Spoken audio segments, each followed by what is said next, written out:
Saya sebagai Ketua Umum PGRI Nusa Tenggara Timur bersama Pak Sekub untuk dan atas nama Dewan Pembina PB PGRI YPLP PGRI Provinsi Nusa Tenggara Timur menyerahkan surat keputusan ini kepada Ketua Perapit Selan. Kepengurusan yang lama sudah diberhentikan, sudah lewat masa waktunya dan telah diberhentikan, dan pada kami diberikan kepercayaan dan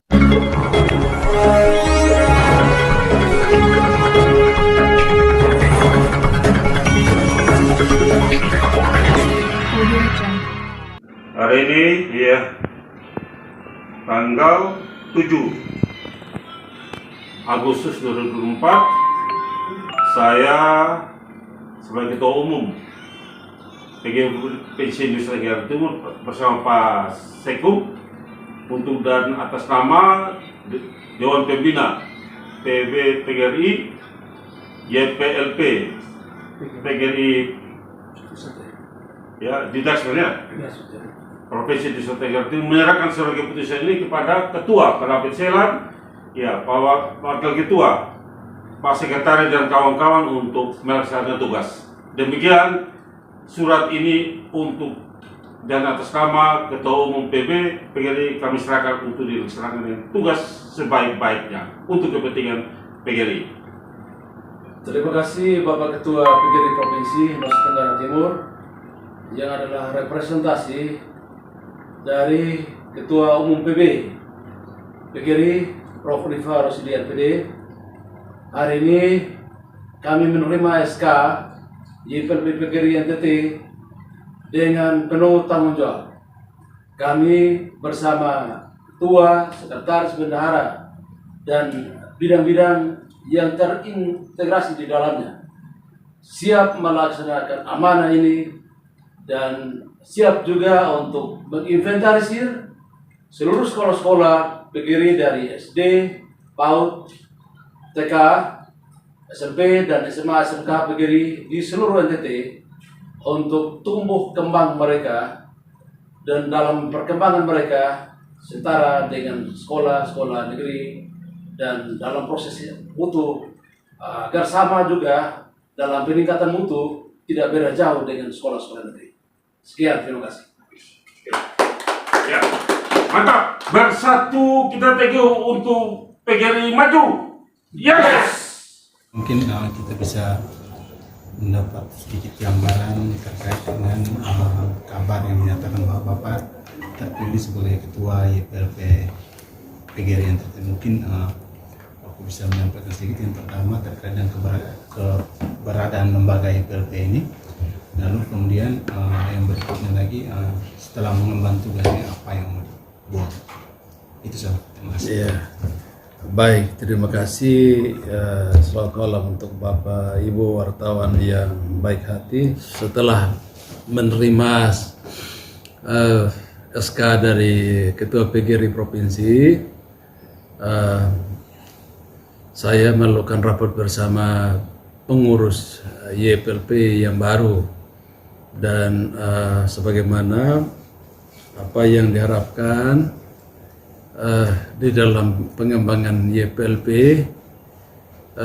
sebagai pengurus yang baru, tentunya yang pertama kita bersyukur pada Tuhan karena Tuhan baik bisa memberikan kesempatan kepada kita untuk berkarya, dan sesuai SK nomor 89 YPLP PGRI Pusat Romawi 7 2024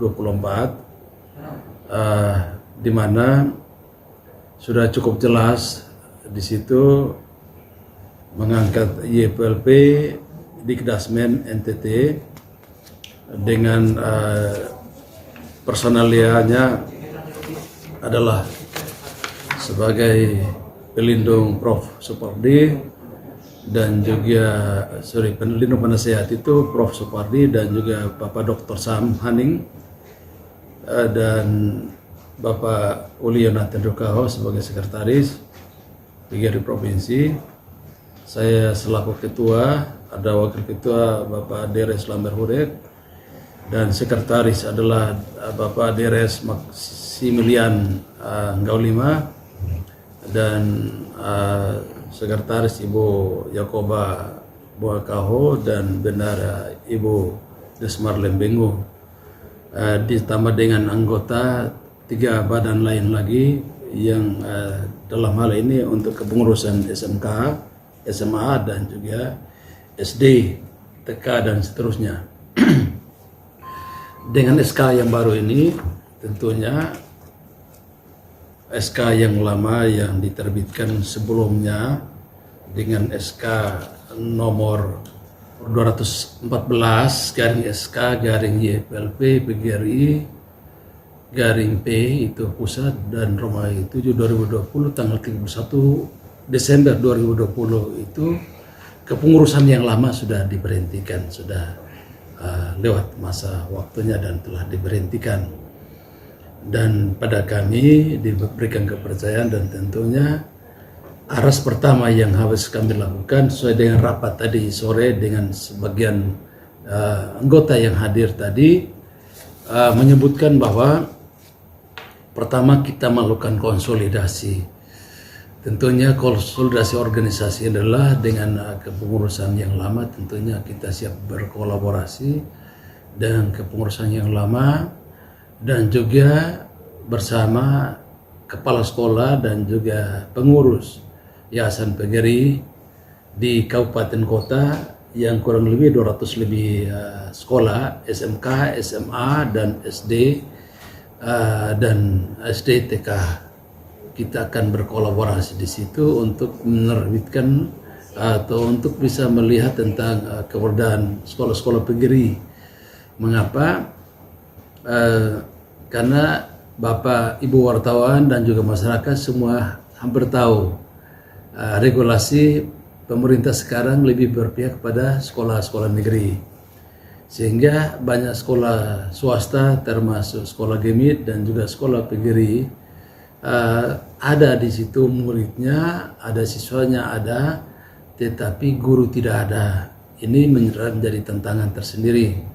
Tapi sebelum masuk ke situ kami konsultasi dulu antara kepala sekolah SD, SMP, SMA, PGRI, SMK PGRI di seluruh NTT bersama pengurus tentunya PGRI kabupaten kota yang notabene-nya adalah kepengurusan baru 22 kabupaten kota, sehingga kami tahu persis tentang kondisi yang dialami, yang dihadapi oleh sekolah. Dan setelah kami lakukan konsolidasi dan menyampaikan tentang SK yang baru ini, dan kami lihat dengan perkembangannya, kami akan turun satu persatu sekolah untuk bisa menginventarisir dan juga menginventarisir jumlah sekolah, jumlah siswa, jumlah guru, termasuk jumlah persoalan yang ada di sana. Dan kita akan benahi satu persatu, memberikan solusi pada mereka satu persatu, sehingga soal-soal itu segera teratasi dan sekolah itu tetap hidup dan ada. Kalau hari ini Bapak Ibu kita bisanya tutup semua sekolah swasta, terus kalau sekolah negeri anak-anak yang tamat atau putus di sana dan tidak selesai, mereka lari kemana? Kalau ke sekolah negeri yang lain tidak akan diterima kan? Ini contoh kasus. Ini akan diterima. Atau ada sekolah-sekolah yang lain, misalnya ada soal, kemudian mau pindahkan siswanya. Kalau tidak ada, tidak mungkin kita bisa pindahkan mereka ke sana. Mengapa? Karena sebagian mengalami persoalan di mana kekurangan guru, di mana tidak ada siswa di sekolah tersebut. Nah, lokus fokus kami akan ada di situ untuk bagaimana bersama dengan mereka membantu. Nah, pertanyaannya bagaimana dengan keberadaan kita? Saya punya tugas banyak ini. Nah, sebagai rektor ini tentunya soal banyak yang sebentar saya hadapi. Kita tentunya berdoa pada Tuhan supaya Tuhan memberikan bahu yang kuat agar beban yang kita pikul itu bisa dapat kita tanggulangi dengan baik. Bagaimana dengan mengurus YPLP di Kedasmen? Ya tidak ada gaji. Tadi kami rapat tidak ada gaji, dan sebagian besar adalah pensiunan kepala sekolah SKO, SMA, SMA 2 misalnya Pak Max Gaulima itu mantan kepala sekolah, sebagian besar mantan kepala sekolah ini adalah masih energik. Dan saya sudah sampaikan pada mereka, tidak ada gaji di situ, tetapi yang paling utama adalah bagaimana semangat kita melayani, semangat kita bersama dengan mereka. Tentunya kita pergi tidak membuat mereka tidak nyaman, tetapi bagaimana memberikan kenyamanan bagi sekolah-sekolah yang sementara diterpa berbagai persoalan sehingga mereka rasa nyaman. Dan ketika mereka rasa nyaman, sekolah mereka juga bisa terbantu dari sisi jumlah siswa dan juga guru, sehingga proses KBM aktivitas itu bisa dapat berjalan dengan baik. Kalau itu sudah tercapai, kami sudah bangga, kami sudah senang karena harapan kami itu tercapai. Saya ingat persis tentang kampus ini ketika 2017 mendapatkan izin baru dan kami turun ke desa-desa, ke kecamatan-kecamatan, ada yang kepala desa dan camat itu menolak kami. Bapak jangan datang untuk membuat kami sulit lagi. Dan saat itu kami dengan nada dan suara yang lantang menyatakan bahwa kalau Bapak tidak setuju untuk kuliah di UPG 45 tidak ada soal. Tapi kami hanya datang memberikan sosialisasi pada Bapak Ibu untuk bahwa kampus ini sudah berubah nama dengan sekian, nama sekian. Dan ternyata dari tahun ke tahun Bapak Ibu bisa lihat perkembangan jumlah mahasiswa UPG hari ini kan, menembus 5.000 itu bukan hal gampang. Nah, dulu tidak ada gaji, dosen pegawai hampir 5 tahun tidak ada gajinya. Tapi kenapa dosen pegawai bertahan hidup sampai hari ini? Karena memang trust, keyakinan yang kita berikan dan juga suasana rasa nyaman yang kita berikan pada staf, dosen, pegawai dan juga mahasiswa. Tetapi sesungguhnya suatu tugas yang kami lakukan sudah kami sementara kerjakan. Ada tantangan baru yaitu bagaimana melihat YPLP sebagai bagian integrasi daripada bagaimana pengembangan pendidikan di NTT. Nah, untuk itu maka khususnya pendidikan dasar menengah ini tantangan kita semua. Dan untuk itu maka saya sangat berterima kasih pada Bapak Ibu wartawan yang walaupun malam sudah hadir bersama dengan kami di sini guna kami memberikan keterangan pers berkaitan dengan soal ini.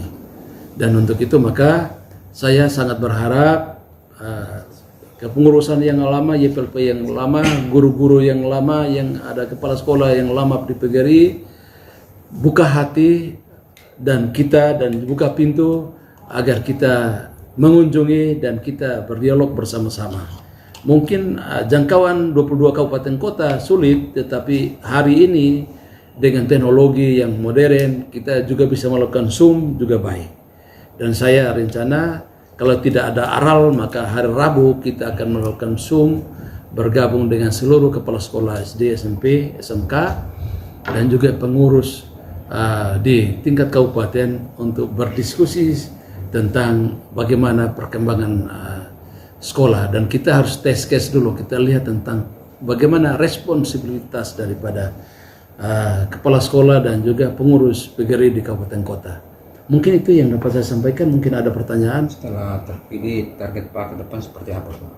Yang pertama melakukan konsolidasi, yang kedua adalah melakukan monitoring pada semua, yang ketiga adalah melakukan pertemuan-pertemuan, diskusi-diskusi ringan bersama para kepala sekolah untuk mengetahui tentang kondisi persoalan yang di lapangan. Dan setelah habis persoalan itu tentunya kita akan satu persatu kita memberikan solusi sesuai dengan soal. Karena masalah ini banyak dan bervariasi. Tidak mungkin satu masalah itu bisa kita terapkan, aplikasikan pada sekolah yang lain. Karena masing-masing daerah dengan kondisi yang berbeda. Sehingga itu kalau sakit di kepala jangan kasih dia obat sakit perut, tidak akan pas. Tapi kalau sakit kepala kita harus kasih dia Botrix atau memang antangin karena lambung atau apa sehingga sesuai dengan kondisi itu, sehingga kita ajak bagaimana kerjasama. Yang paling pertama itu yang harus kita lakukan, mengingat banyak sekolah yang hari ini kosong, tidak ada muridnya, tetapi ada izinnya, ada itu ada guru sebagian ada di situ. Nah ini harus kita berdayakan mereka, bukan memperdaya mereka, tapi berdayakan mereka menuju solusi, memberikan solusi terbaik sehingga mereka tampil normal. Nah, itu yang kita maksudkan.